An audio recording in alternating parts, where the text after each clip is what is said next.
এই নতুন বছরটা আমরা যেন বেশি বেশি আল্লাহর শুকরিয়া দিয়ে নতুন বছরটাকে সমৃদ্ধ করতে পারি, বেশি বেশি যেন আল্লাহর ইবাদত করতে পারি। নতুন বছরে আমরা শপথ নেই, আমরা যেন অন্তরে হিংসা লালন না করি, বিদ্বেষ লালন না করি, আমরা নিজেরা যেন কাদা ছোড়াছড়ি না করি, আমরা যেন মিলেমিশে একসাথে একাকার হয়ে যাই। আল্লাহ তুমি কবুল করো, আমরা পড়ি আমিন। কির করে লুকিয়ে গভীর রাতে আমি তাদের সাথে ওই আল্লাহর নামে জপতে চাই, আল্লাহর নামে জপতে চাই। পড়েন সবাই। মসজিদেরই পাশে আমায় কবর দিও ভাই, যেন গড়ে হতেও মুয়াজ্জিনের আযান শুনতে পাই। চিল্লায় পড়তে হবে আমিন। কি দরদ ছিল আমাদের জাতীয় কবি কাজী নজরুল ইসলামের, মসজিদের পাশে আল্লাহ তুমি আমার কবর দিও। আল্লাহ এই দোয়াটা কবুল করে নিয়েছে, ঠিক কিনা? ওনার কবরের পাশে মসজিদ আছে না নাই? আছে। এজন্য মসজিদের সাথে সম্পর্ক জুড়ে দেওয়া এটা ইমানদারের আলামত, আর মসজিদকে ঘৃণা করা এটা মুনাফিকের আলামত। এজন্য আমরা যেন আমাদের হৃদয়টাকে মসজিদের সাথে জুড়ে দেই, মসজিদের সাথে যেন সুসম্পর্ক থাকে। মসজিদ সবার, মসজিদ নিয়ে দলাদলি নাই। দলাদলি আছে অনেক জায়গায়, হানাফি মসজিদ, আহলে হাদিস মসজিদ এরকম আমরা দেখি বা শুনি, এটা ঠিক না। হানাফি মসজিদ বলে কোনো কথা নাই, আহলে হাদিস মসজিদ বলে কোনো কথা নাই। মসজিদ সবার। ছোট্টখাট্ট বিষয় নিয়ে মসজিদে মারামারি, একজন হাত তোলে আরেকজন তোলে না, কিলাকিলি আছে না নাই? একজন বলে জোরে আমিন, আরেকজন আস্তে আমিন, মারামারি আছে না নাই? এগুলো কি মারামারি করার কোনো বিষয়? কথা বলেন। সালাতে ফরজ আছে, ওয়াজিব আছে, সুন্নাহ আছে। খেয়াল করে বুঝবেন, ফরজ যদি নষ্ট হয় সালাত ভঙ্গ হয়, you have to repeat your সালাহ। ওয়াজিব নষ্ট হলে সালাত ভঙ্গ হয় না, নতুন করে পড়া লাগে না, সেজদায় সাহু দিলেই সালাত আদায় হয়ে যায়। আর সুন্নাহ নষ্ট হলে নামাজ নষ্টও হয় না, নতুন করে পড়াও লাগে না, সৌ সেজদাও লাগে না, নামাজ আদায় হয়ে যায় সুন্নাহ নষ্ট হলে। এই যে হাত তোলা না তোলা এটা সুন্নাহ, আমিন জোরে বলা না বলা এটা কি সুন্নাহ, যেটা কোনো কারণে কেউ না করলেও তার নামাজ কবুল করে নিবে কে? আর এই সব সুন্নত লই আমাদের দেশে কিলাকিলি। মৌলভীবাজারে মাশাআল্লাহ এগুলা নাই, এখানেও আছে। এগুলার অবসান ঘটুক, আমরা চাই কি চাই না? আর কত এই ছোটখাটো বিষয় নিয়ে আমরা এই বিভেদের প্রাচীর আর দেয়ালকে উঁচু করব আমাদের মাঝখানে? কবে আমরা ঐক্যের সিন্ডিকেট করব? কবে? আর কবে সাদা মনের মানুষ হব? কবে? আর কত? অনেক হয়েছে, আর না, এবার থামেন। বিভেদের প্রাচীরকে ভেঙে চুড়িয়ে দেন। ঐক্যের এমন সিন্ডিকেট করতে হবে যাতে কোনো অপশক্তি এই ঐক্যকে ভাঙতে না পারে, বানচাল করতে না পারে। চিল্লায় বলেন ঠিক কিনা? এজন্য মিউচুয়াল রেসপেক্টের দরকার, পারস্পরিক শ্রদ্ধাবোধ সব ক্ষেত্রে, রাজনীতিতে, সামাজিক অ্যাক্টিভিটিসে আমাদের আলেম ওলামাদের মধ্যে পারস্পরিক শ্রদ্ধাবোধের দরকার, মিউচুয়াল রেসপেক্ট। কেউ কাউরে রেসপেক্ট করে না, আমি যেটা বুঝছি এটাই সব, বাকি সব হারাম, এরকম বলে না অনেকে? এরকম যেন না করি। তাহলে মসজিদ সবার। মসজিদ, আল্লাহর হাবিব সাল্লাল্লাহু আলাইহি ওয়াসাল্লাম খ্রিস্টানদেরকে মসজিদে ঢুকতে দিয়েছেন, আর আমরা মুসলমান ভাইয়ের জন্য মসজিদে তালা ঝুলাই দেই, আছে না নাই? আল্লাহর হাবিব সাল্লাল্লাহু আলাইহি ওয়াসাল্লাম কোথাও গেলেই প্রথমে মসজিদ বানাতেন। কি বানাতেন? মসজিদ বানাতেন। মক্কা থেকে হিজরত করে মদিনায় আসলেন, কোবায় থাকলেন কয়েক সপ্তাহ। কোবা পল্লীতে তিনি মসজিদ বানালেন, মসজিদ কোবা। ওখানে প্রতি শনিবার কেউ যদি ওযু করে ওখানে যে 2 রাকাত নামাজ পড়ে, একটা কবুল উমরার সওয়াব আল্লাহ তাআলা তার আমলনামায় দিয়ে দেয়। মসজিদে কোবা বানালেন। তারপরে মদিনায় এসে মসজিদে নববী বানালেন আল্লাহর হাবিব সাল্লাল্লাহু আলাইহি ওয়াসাল্লাম, মসজিদে নববী। এটা ছিল আল্লাহ রাসূল সাল্লাল্লাহু আলাইহি ওয়াসাল্লামের বৈশিষ্ট্য। কোথাও গেলেই তিনি মসজিদ বানাতেন। মসজিদে নববী, হায় রে, এখন তো কত সুন্দর মসজিদ আমরা দেখি, আমরা যে সালাত পড়ি। আল্লাহর হাবিব সাল্লাল্লাহু আলাইহি সাল্লামের সময় মসজিদে নববী কি এরকম ছিল? কথা বলেন। ফ্লোর ছিল বালুর ফ্লোর। কিসের ফ্লোর? আমাদের মসজিদের ফ্লোর কিসের? টাইলস। আর আল্লাহ রাসূল সাল্লাল্লাহু আলাইহি ওয়াসাল্লামের মসজিদে নববীর ফ্লোর কিসের? কথা বলে না তো আওয়াজ করে উত্তর দেন না কেন? কষ্ট হচ্ছে? দুপুরে খাইছেন না সবাই? কেন খান নাই কেন? রোজা রাখছিলেন? হ্যাঁ, ফজর বাদে আইছি। আচ্ছা ঠিক আছে, ঠিক আছে। আচ্ছা আচ্ছা, সাউন্ড নাই, কথা শোনা যায় না? তা এটা শুনলা কেমনে? জিজ্ঞেস করলাম কথা শোনা যায় না, কয় না। তো এটা শুনলা কি করে? মানে অল্প শোনা যায়, তাই তো? একটু পরে আমার বিদায় ঘন্টা বাজবে, আমি চলে যাব। তোমরা ডিস্টার্ব করতে করতে আমার সময় শেষ। তোমরা ডিস্টার্ব করলে তোমাদের লস। আমি আমার টাইমের 1 মিনিটে বেশি যেতে পারবো না, কারণ এখানে আসরের সালাতের আজান শুরু হয়ে যাবে, এরপরে কোনো কথা নেই। আর বক্তব্য লম্বা করা এটা বেদাত। এই বেদাতকে আমি সুন্নাতের মধ্যে আনতে চাচ্ছি। একটা সময়ে একেবারে কমায় নিয়ে আসবো। এত প্রোগ্রামও আমি করতে চাই না। আমি ঘোষণা দিয়েছি আগামী বছরে সারা বাংলাদেশে আমার প্রোগ্রাম হবে 50টা। কয়টা? 50টা। এরপরের বছর 30টা, এরপরের বছর 20টা। বিভাগীয় প্রোগ্রাম করলেই চলবে আমার। এক এক বিভাগে যে 2 দিন 3 দিন খালাস। এত দরকার নেই, এত লম্বা চূড়ার বক্তব্যের দরকার নেই। আধা ঘন্টা চুপ করে শুনেন, কয়েকটা মেসেজ ড্রপ করি, take it with you to your home, then practise and apply in the society. নিয়ে যান, আমল করেন, সমাজে কাজে লাগান। সমাজটা আলোকিত করে দিবে কে? খুতাবুকুম তাবিলা সালাওয়াতুকুম কাসীরা। আল্লাহর হাবিব সাল্লাল্লাহু আলাইহি ওয়াসাল্লাম বললেন, কিয়ামতের একটা আলামত, কিয়ামতের আগে তোমাদের বক্তব্য হয়ে যাবে লম্বা, সালাত হয়ে যাবে খাটো। সালাতের উপরে তাসবিহ পড়তে চায় না লোকজন, ব্যস্ত, মহা ব্যস্ত, সুপার বিজি। কোত্থেকে আসলে এই ব্যস্ততা? আপনি রবের সাথে মুনাজাত, না যাই ইউনাজি মুনাজাত, আপনার রবের সাথে একাকী নীরবে কথা বলতে মনে চায় না আপনার? তাই তো তাড়াহুড়ো কিসের? ধীর স্থির হন, একটু স্থির হন, একটু মনোদৈহিক প্রশান্তি অর্জনের চেষ্টা করেন। সব সময় ব্যস্ত, ধাক্কাধাক্কি, উচ্ছৃঙ্খলা, এগুলো আমাদেরকে শেষ করে দিয়েছে। এজন্য লম্বা চূড়া বক্তব্য ঠিক না। বক্তব্য শুনতে আমাদের ভালো লাগে, আমল করতে ভালো লাগে না। বক্তব্যটা শেষেই সিগারেট ধরায়, আছে না নাই? মাহফিল শেষেই বিড়ি ধরায়, কয় চমৎকার ওয়াজ করছে হুজুরে। ওয়াজটা সেরকম হয়েছে, অনেক কণ্ঠ সুন্দর হুজুরের। এতদিন ইউটিউবে দেখছি, আজকে সরাসরি দেখাইছি, আছে না নাই? তো কি লাভ হয়েছে? লাভটা হয়েছে কি? এই যে মাহফিল শেষে বিড়িটা ধরাইলেন আর গেলেন, কোনো লাভ হয়নি। এগুলো থেকে বেরিয়ে আসতে হবে। বছরের পর বছর আমাদেরকে শেখানো হয়েছে একভাবে, কেউ এই পরিবর্তনের আওয়াজ তোলে নাই। আওয়াজ আপনাকে তুলতে হবে। আওয়াজ তোলার জন্য এত মানুষ লাগে না, আপনি একাই যথেষ্ট। আপনি দাঁড়ান না সামনে, দেখবেন আপনার সামনে কেউ টিকে থাকতে পারবে না, ঠিক কিনা? কিন্তু আপনার শক্ত সিদ্ধান্ত লাগবে, পরিবর্তনের জন্য শক্ত মানসিকতা লাগবে, যে আমি পরিবর্তন করতে চাই। We have to change. যুগ জামানা পাল্টে দিতে চাই না অনেকজন। এক মানুষই আনতে পারে জাতির জাগরণ। এক মানুষই বিপদকালে বাঁচায় কাফেলায়, ক্ষুদ্র ডিঙ্গি বাঁচায় জাহাজ অসীম দরিয়ায়। এজন্য আপনার শক্ত সিদ্ধান্ত পারে আপনার মৌলভীবাজারটাকে দেশের শ্রেষ্ঠ জেলা, শ্রেষ্ঠ থানা হিসেবে আল্লাহর কাছে কবুল করতে, ঠিক কিনা? এজন্য লম্বা চূড়া আলোচনা ঠিক না। ছোটখাটো অল্প কয়েকটা মেসেজ নিয়ে যেতে পারলেই that's enough. One of the minor sign before the day of judgment, your Islamic lectures will be very longer and your salah 5 times a day will be shorter. কিয়ামতের আগে বক্তব্য লম্বা, নামাজ খাটো, তাসবিহ পড়ে না, ব্যস্ত, মহাব্যস্ত। এই মহাব্যস্ততা ছাড়েন, কোরআন সুন্নাহর দিকে ফিরে আসেন। বরকত দিবে কে? বিশ্বনবীর মসজিদে নববীর ফ্লোর বালুর ফ্লোর ছিল, আমাদের ফ্লোর টাইলস। আল্লাহর হাবিব সাল্লাল্লাহু আলাইহি ওয়াসাল্লামের মসজিদে বালি নিচে, এই বালিতেই নামাজ পড়তেন। বৃষ্টি হলে কাদামাটি হয়ে যেত, কাদামাটিতেই সেজদা করতেন। সেজদা করলে কাদার মাটি আল্লাহর হাবিব সাল্লাল্লাহু আলাইহি ওয়াসাল্লামের নাকে আর কপালে লেগে যেত।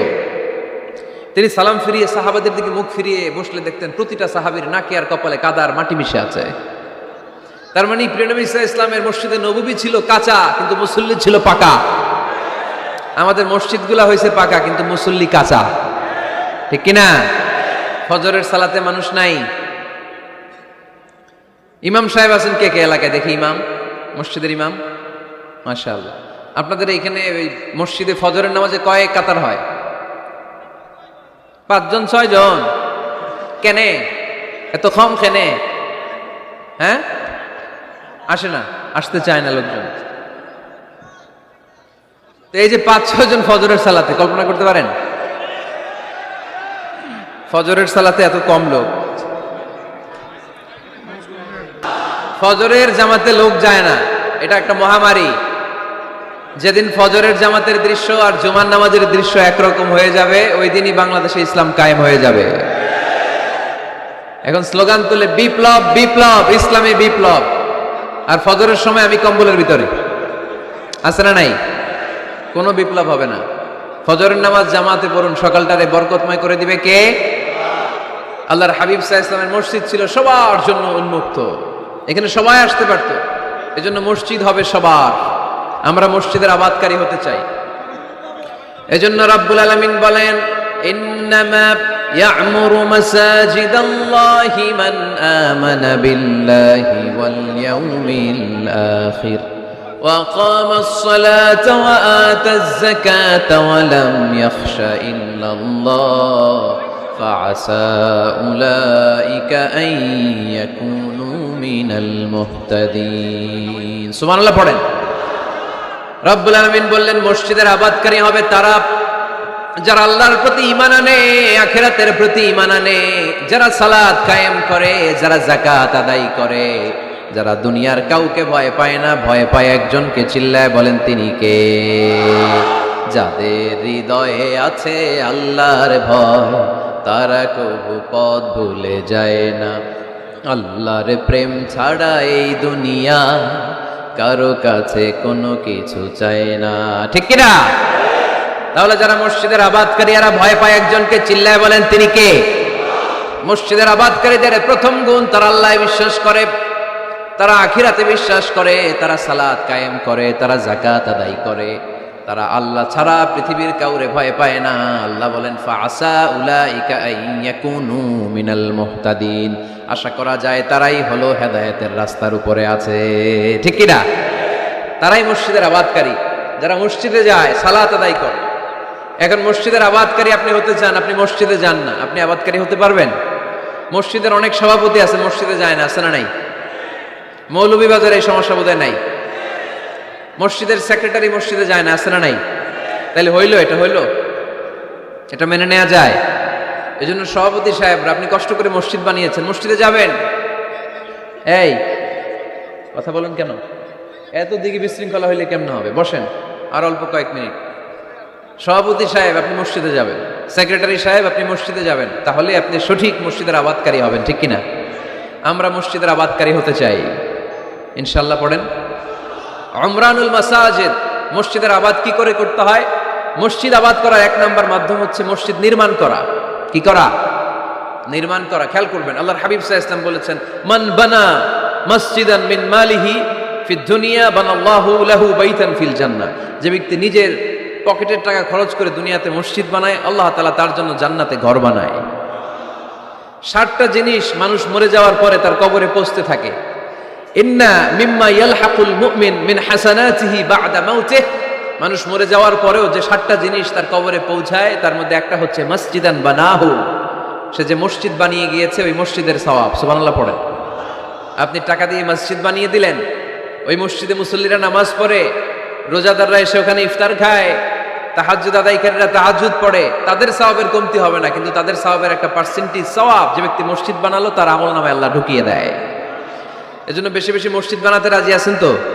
তাহলে মসজিদ আবাদ করার প্রথম মাধ্যম হচ্ছে মসজিদ বানানো। 2 নম্বর মাধ্যম হচ্ছে মসজিদে যে জামাতে সালাত আদায় করা। জামাতে সালাতুল জামাআ তাফদুলু সালাতাল ফাযযি বি27 দারাজা। ঘরে নামাজ পড়লে, একা একা পড়লে যেই সওয়াব, জামাতে পড়লে 27 গুণ বেশি সওয়াব। সুবহানাল্লাহ বলতে পারলেন না? হে নামাজি আমার ঘরে নামাজ পড়ো আজ, দিল মে তোমার চরণ তলে হৃদয় যায় নামাজ। হে নামাজি আমার ঘরে নামাজ পড়ো আজ, দিল মে তোমার চরণ তলে হৃদয় যায় নামাজ। পড়েন আল্লাহু আকবার। কি সুন্দর লিখেছেন কাজী নজরুল ইসলাম। মসজিদ কেমন যেন মসজিদ তার নিজের ভাষায় আল্লাহর কাছে কেঁদে কেঁদে ফরিয়াদ জানায়, আল্লাহ নামাজিরা আমার ঘরে আসে না, কি সুন্দর টাইলস, কি সুন্দর মুসল্লা, কি সুন্দর এয়ার কন্ডিশন, সব আছে কিন্তু মুসল্লি নাই, ঠিক কিনা? মসজিদগুলো আল্লাহর কাছে ফরিয়াদ জানায়। এজন্য আমরা যেন মসজিদমুখী হই। কি মুখী? আওয়াজ করে বলতে হবে, কি মুখী? মসজিদমুখী। তাহলে মসজিদ আবাদের 1 নম্বর পদ্ধতি মসজিদ বানানো। 2 নম্বর মসজিদে বেশি বেশি যে জামাতে সালাত আদায় করা। 3 নম্বরে মসজিদের সাথে সম্পর্ক জুড়ে দেওয়া, হৃদয়টা যেন সবসময় মসজিদের সাথে লেগে থাকে। আল্লাহর হাবিব সাল্লাল্লাহু আলাইহি ওয়াসাল্লাম বললেন, সাবআতুন ইউযিল্লুহুমুল্লাহু ফি যিল্লি ইয়াওমা লা যিল্লা ইল্লা যিল্লু।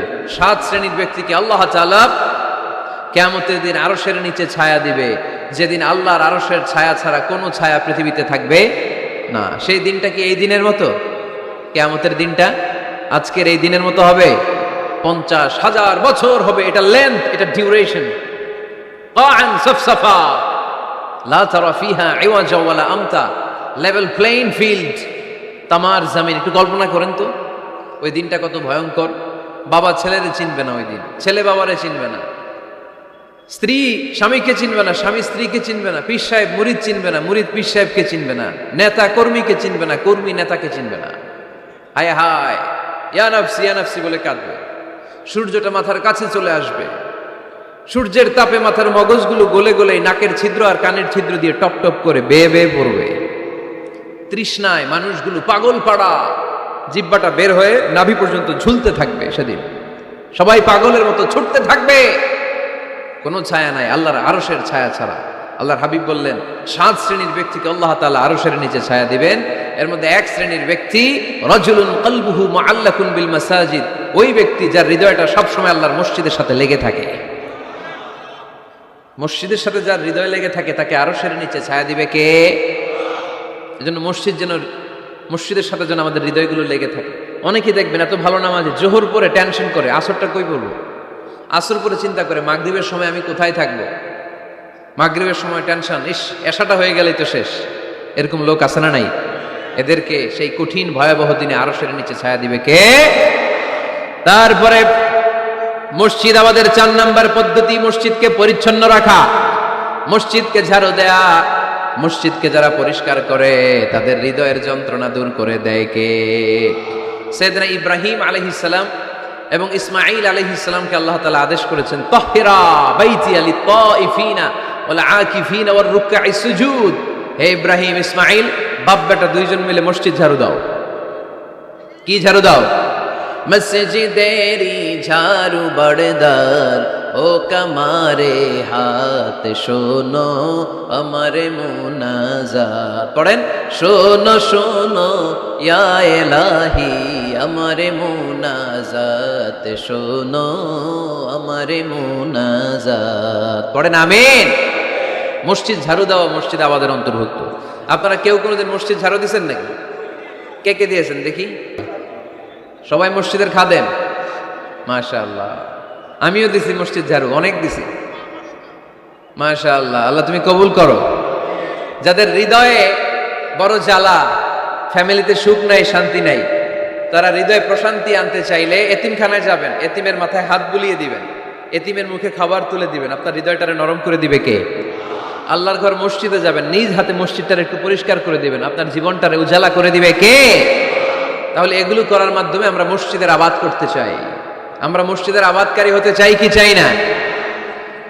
আল্লাহর ঘর মসজিদ আবাদ করার মতো শ্রেষ্ঠ কাজ পৃথিবীতে হতে পারে না। এই মসজিদের কিছু আদব আছে, আল্লাহ রাসূল সাল্লাল্লাহু আলাইহি ওয়াসাল্লাম বলেছেন এই আদবগুলো মেনটেন করে যেন আল্লাহর ঘর মসজিদের সাথে আমরা ব্যবহার করি। মসজিদের 1 নম্বর আদব হচ্ছে মসজিদে ওযুর সাথে প্রবেশ করা। কিসের সাথে? ওযু করে পরিচ্ছন্ন হয়ে মসজিদে প্রবেশ করা। এজন্য অপবিত্র অবস্থায়, গোসল ফরজ, এরকম অবস্থায় মসজিদে ঢোকা যাবে? কথা বলেন, ঢোকা যায়? যেই নারীদের মাসিক চলতেছে, মেনস্ট্রুয়েশনাল পিরিয়ড চলতেছে, ওই নারীদের পক্ষে মসজিদে ঢোকা জায়েজ আছে? নাই। তাহলে এটা হলো 1 নম্বর আদব। মসজিদে ঢোকার সময় কি করে ঢুকবো? ওযু করে। আওয়াজ করে বলেন, কি করে ঢুকবো? ওযু করে। 2 নম্বর আদব হচ্ছে মসজিদে যাওয়ার সময় সবচেয়ে ভালো জামাটা পরে যাবে, সবচেয়ে ভালো পাঞ্জাবিটা পরে যাবে। জানতো আপনারা? না সবচেয়ে সিরাটা পরে যাবে?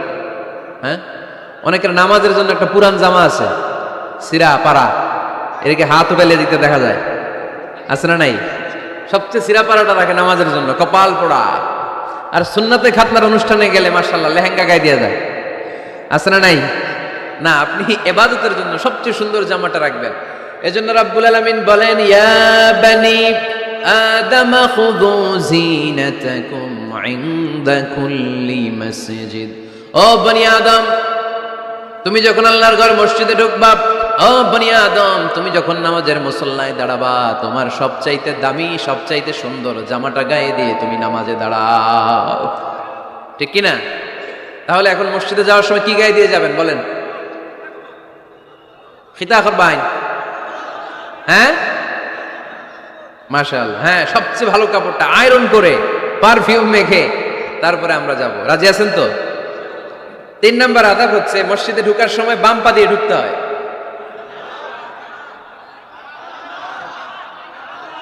কোন পা? আরো জোরে। এদেরকে গুতা মারা লাগে, নাহলে আওয়াজ বাড়ে না। এরকম ভলিউম টাইট করতে হয়, ভলিউম হাই করলে আর করে বাড়ে, এমনি বলতে চায় না। আর ঘটনা কি? হ্যাঁ, খায় নাই।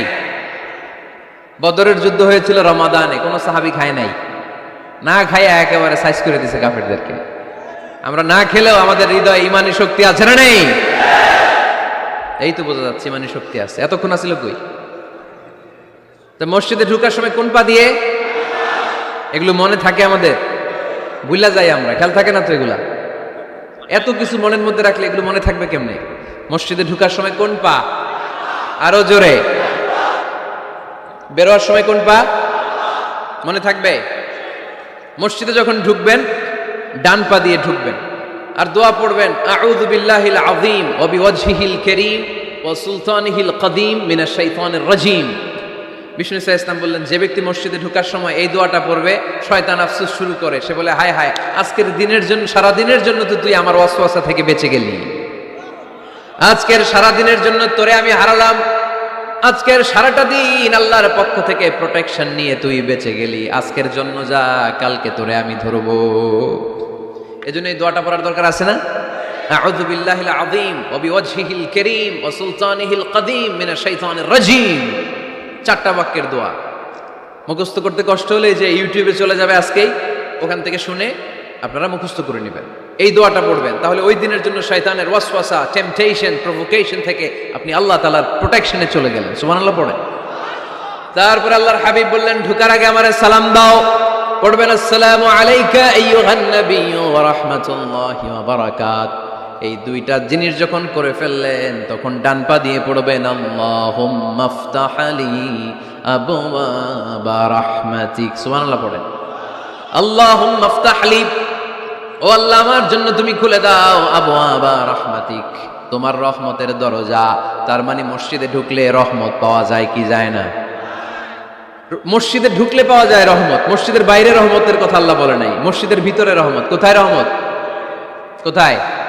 মসজিদের ভিতরে রহমত আছে না? তার প্রমাণ, মসজিদে ঢুকলেই শান্তি লাগে কেমন জানি, আর ঘুমে ধরে। মসজিদে ঘুমাইছেন কারা কারা দেখি? সবাই ঘুমাইছেন? আরে আমি কত ঘুমাইছি। জুমার নামাজের সময় যে কি ঘুম আসে, আসে আসে, কমন পড়ছে, একেবারে কমন পড়ে গেছে। ঘুম আসে কারণ রহমত, রহমতের ঝিরি ঝিরি বাড়ি ধারা আল্লাহ তাআলা আরশের উপর থেকে নাজিল করতে থাকে। আর এই রহমতের কারণে হৃদয়টা প্রশান্ত হয়ে যায়, অনেকের ঘুমও চলে আসে, ঠিক কিনা? এজন্য আল্লাহুম্মা আফতাহ লি আবওয়াবা রাহমাতিক, ও আল্লাহ তোমার রহমতের দরজাগুলো আমার জন্য খুলে দাও। এই দোয়া পড়লে রহমতের দরজা খুলে দেয় কে? আবার মসজিদ থেকে যখন বের হবেন তখন কোন পা দিয়ে? জোরে বলেন। বাম পা দিয়ে কি পড়বেন? আল্লাহুম্মা ইন্নী আসআলুকা মিন ফাদলিক, ও আল্লাহ তোমার কাছে আমি তোমার পক্ষ থেকে ফদল চাই, মানে রিজিক চাই। রিজিক দেওয়ার মালিককে। তার মানে খুব সোজা সাপটা কথা হচ্ছে, মসজিদের ভিতরে পাওয়া যায় রহমত, আর বাইরে পাওয়া যায় ফদল বা রিজিক। বাইরে পাওয়া যায় কি? রিজিক। মসজিদের ভিতরে রিজিক আছে। তার মানে সারাদিন মসজিদে বসে থাকলে রিজিক মিলবে? নামাজের সময় নামাজ পড়তে হবে, কাজের সময় কাজ করতে হবে। এটাই হচ্ছে ইসলামের বিধান। নামাজের সময় নামাজ, কাজের সময়। আমি প্রশ্ন করবো, আওয়াজ করে উত্তর দেন। নামাজের সময়, কাজের সময়, নামাজের সময়, কাজের সময়। এটা মনে থাকবে। এজন্য আল্লাহ বলেন, ফাইদা কুদিয়াতিস সালাতু ফান্তাশিরু ফিল আরদি ওয়াবতাগু মিন ফাদলিল্লাহ। যখন তোমাদের সালাত শেষ হয়ে যায়, আল্লাহর রিজিক অন্বেষণের জন্য আল্লাহর জমিনে তোমরা ছড়িয়ে যাও। নামাজের সময় আসবেন, নামাজ শেষ বের হয়ে যান। ফান্তাশিরু ফিল আরদ, জমিনে ছড়িয়ে পড়ো। নামাজ শেষ, চেয়ারম্যান সাহেব চলে যাবে ইউনিয়ন পরিষদের ভেতরে, ছাত্ররা চলে যাবে হাই স্কুলে, মেম্বার অফ দ্য পার্লামেন্ট চলে যাবে সংসদে, সেনাবাহিনীর লোকেরা চলে যাবে ক্যান্টনমেন্টে, ব্যবসায়ীরা চলে যাবে তাদের বাজারে, সিএনজি ওয়ালারা সিএনজি নিয়ে ব্যবসা শুরু করবে, রাস্তায় নেমে যাবে, চিল্লায় বলেন ঠিক কিনা? এটাই ইসলামের বিধান। নামাজের সময় নামাজ, কাজের সময়। আচ্ছা, তাহলে প্রথম সুন্নাত পেলাম, পবিত্র হয়ে ঢুকবো, ভালো জামা পরে ঢুকবো। 2 নাম্বার। 3 নাম্বার, ঢুকার সময় কোন পা? বের হওয়ার সময়। 4 নাম্বার, মসজিদে ঢুকে 2 রাকাত। মসজিদে ঢুকে কয় রাকাত পড়েন আপনারা? তাহিয়াতুল মসজিদ। মসজিদে আপনি ওয়েলকাম জানাবেন, ঢুকেই 2 রাকাত পড়বেন, ওযু করলে 2 রাকাত। আল্লাহর হাবিব সাল্লাল্লাহু আলাইহি ওয়াসাল্লাম মসজিদে নববীতে জুমার খুতবা দিচ্ছেন। খুতবা চলাকালীন সময়ে এক সাহাবী এসে মসজিদের মধ্যে বসে পড়লেন। আল্লাহর হাবিব সাল্লাল্লাহু আলাইহি ওয়াসাল্লাম সাহাবীরে বললেন, দাঁড়াও। সাহাবী দাঁড়ালেন। আল্লাহর নবী জিজ্ঞেস করলেন, কেন বসে বললা? 2 রাকাত পড়ছো নাকি? সাহাবী বলে, পড়ি নাই। বিশ্বনবী বললেন, তাহলে তাড়াতাড়ি 2 রাকাত নামাজ পড়ে বসে যাও। সুবহানাল্লাহ পড়ে। 2 রাকাত পড়ো নাই তো পড়ো, দাঁড়াও, তারপরে বসো। দেখেন, খুতবা চলাকালীন সময়ে আমাদের খতিবরা কখনো খুতবা থামায়? কথা বুঝেন নাই? জুমার খুতবা আপনারা শুনেন না? খুতবা চলতেছে, ওই মুহূর্তে ইমাম সাহেবরা কখনো খুতবা থামায়? মাঝখানে কোনো ঝামেলা হলে থামায় না। প্রথম খুতবা শেষ, বসে, তারপরে দ্বিতীয় খুতবা। খুতবার মাঝখানে কোনো থামাথামি নাই। কিন্তু আল্লাহর হাবিব সাল্লাল্লাহু আলাইহি সাল্লাম কেমন খতিব ছিলেন দেখেন। আল্লাহর হাবিব সাল্লাল্লাহু আলাইহি সাল্লামের খুতবা দেওয়ার স্টাইল এন্ড অ্যাটিটিউড এবং আমাদের খুতবা দেওয়ার স্টাইল এন্ড অ্যাটিটিউড, আল্লাহ রাসূল সাল্লাল্লাহু আলাইহি সাল্লামেরটা কত প্রাণবন্ত ছিল। আল্লাহ রাসূল সাল্লাল্লাহু আলাইহি সাল্লাম সোসাইটি ওরিয়েন্টেড একজন পার্সোনালিটি ছিলেন, সমাজের মানুষ কেন্দ্রিক, খুব সামাজিক ছিলেন আল্লাহ রাসূল সাল্লাল্লাহু আলাইহি সাল্লাম। তিনি দেখলেন একজন বসে পড়ছে, উনি খুতবা থামায় দিলেন। জুমার খুতবা থামায় বললেন, এই নামাজ পড়ছো না? পড়ো, 2 রাকাত পড়ো। আবার খুতবা শুরু করলেন। সুবহানাল্লাহ পড়বেন না? একবার তিনি খুতবা দিচ্ছেন, দেখলেন আল্লাহ রাসূল সাল্লাল্লাহু আলাইহি ওয়াসাল্লামের 2 জন নাতি হাসান আর হুসাইন রাদিয়াল্লাহু তাআলা আনহুমা, ছোট্ট মানুষ, কাতারের ভিতরে ঢুকে কোন সাহাবী টুপি টান দেয়, কারো পাগড়ি ধরে টান দেয়, একজন এদিকে দৌড় দেয়, আরেকজন ওদিকে দৌড় দেয়। মসজিদে একটা ডিস্টার্ব হচ্ছে। আল্লাহর হাবিব সাল্লাল্লাহু আলাইহি ওয়াসাল্লাম খুতবা থামিয়ে দিলেন, মিম্বার থেকে নেমে আসলেন, 2 নাতিকে 2 হাতে ধরলেন, ধরে আস্তে করে জান্নাতের এই 2 সর্দারকে নিয়ে মিম্বারের উপরে দাঁড়ালেন। এই হাতে এই নাতি, ওই হাতে আরেক নাতি। এরপর দাঁড়িয়ে দাঁড়িয়ে তিনি বাকি খুতবা দিলেন। পড়েন সুবহানাল্লাহ। কত প্রাণবন্ত খুতবা। উনিও খুতবা দিতেন, আমরাও খুতবা দিই। আল্লাহর হাবিব সাল্লাল্লাহু আলাইহি ওয়াসাল্লাম খুতবা দিচ্ছেন।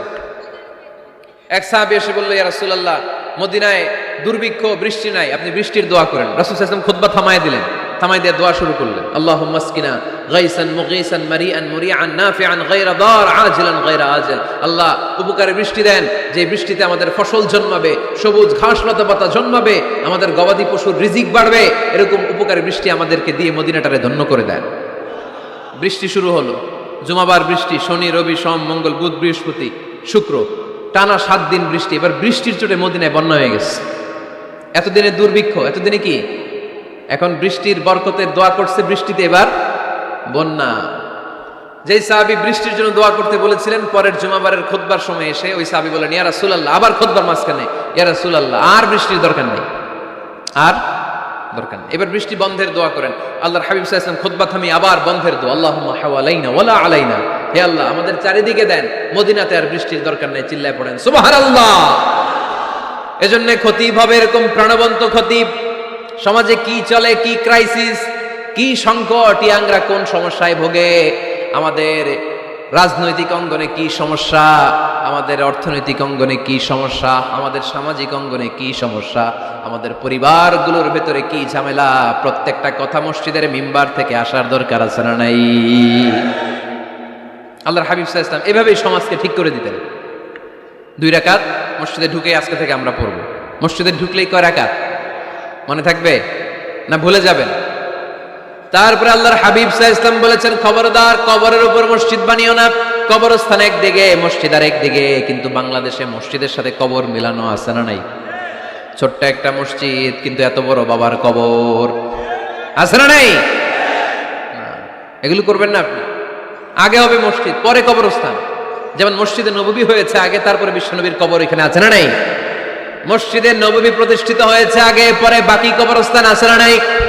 কিন্তু কোন আল্লাহর ওলির কবরস্থানের উপরে যদি মসজিদ বানান, তার উপর লানাত দিয়েছে কে?